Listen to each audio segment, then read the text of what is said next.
Sahabat dan saudaraku, mari menggunakan waktu mempelajari firman Tuhan hari ini. Rabu 9 Oktober, judul pelajaran Penyembuhan Orang Buta bagian kedua. Kita mulai dengan doa singkat yang didasarkan dari 1 Korintus 15 ayat 20. Tetapi yang benar ialah bahwa Kristus telah dibangkitkan dari antara orang mati, sebagai yang sulung dari orang-orang yang telah meninggal. Amin.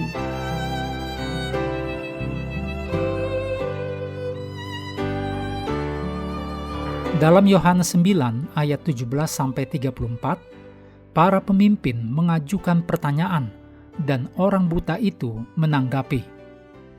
Bagian yang panjang dari Yohanes pasal 9 ini adalah satu-satunya bagian dari kitab Yohanes, di mana Yesus bukanlah pemeran utama di atas panggung, meskipun Yesus tentu saja menjadi pokok pembicaraan.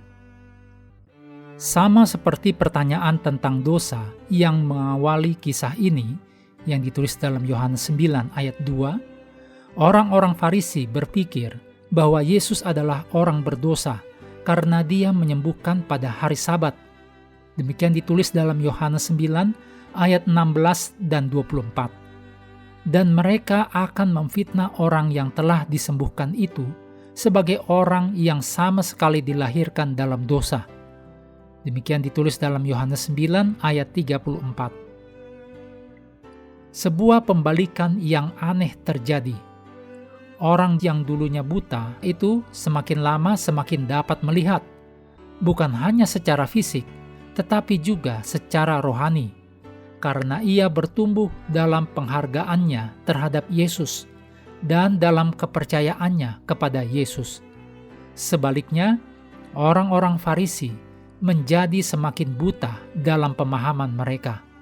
Pertama-tama, mereka terpecah belah tentang Yesus. Demikian ditulis dalam Yohanes 9 ayat 16. Dan kemudian, mereka tidak tahu dari mana Yesus berasal.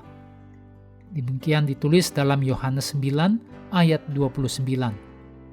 Sementara itu, kisahnya tentang mujizat ini memberi Yohanes kesempatan untuk memberitahukan kepada kita siapa Yesus. Tema mujizat penyembuhan dalam Yohanes pasal 9 berhubungan dengan beberapa tema lain dalam Injil. Yohanes menegaskan kembali bahwa Yesus adalah terang dunia.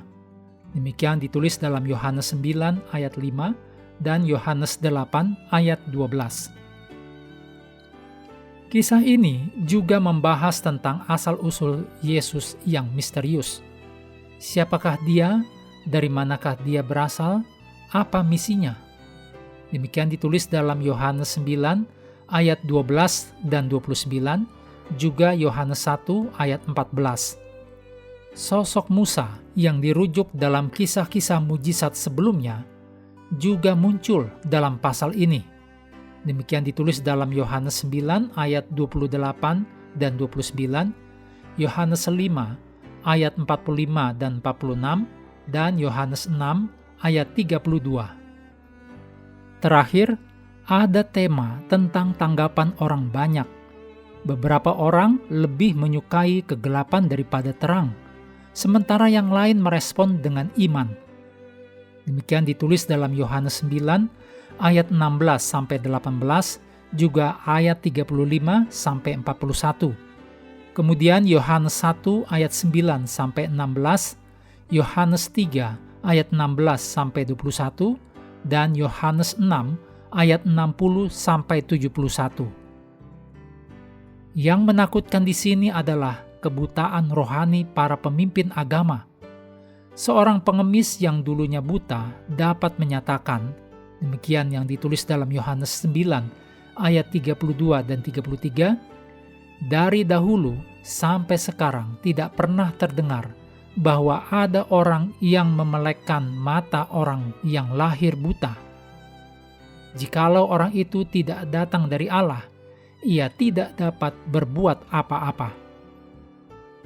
Namun, para pemimpin agama, pembimbing rohani bangsa itu, orang-orang yang seharusnya menjadi orang pertama yang mengenali Yesus dan menerimanya sebagai Mesias, mereka terlepas dari semua bukti yang ada, tidak dapat melihat hal itu, atau sebaliknya, mereka benar-benar tidak ingin melihatnya.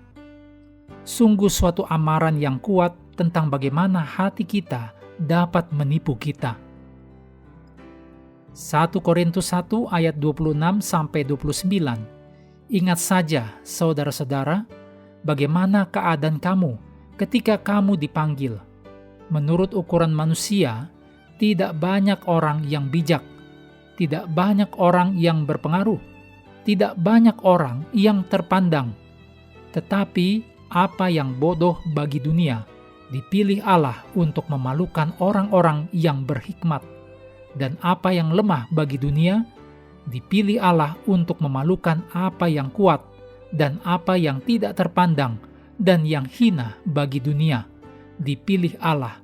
Bahkan apa yang tidak berarti, dipilih Allah untuk meniadakan apa yang berarti, supaya jangan ada seorang manusia pun yang memegahkan diri di hadapan Allah. Di sini Paulus menuliskan beberapa prinsip yang serupa dengan apa yang terjadi dalam kisah penyembuhan pengemis yang buta. Prinsip yang sama berlaku bahkan sampai sekarang.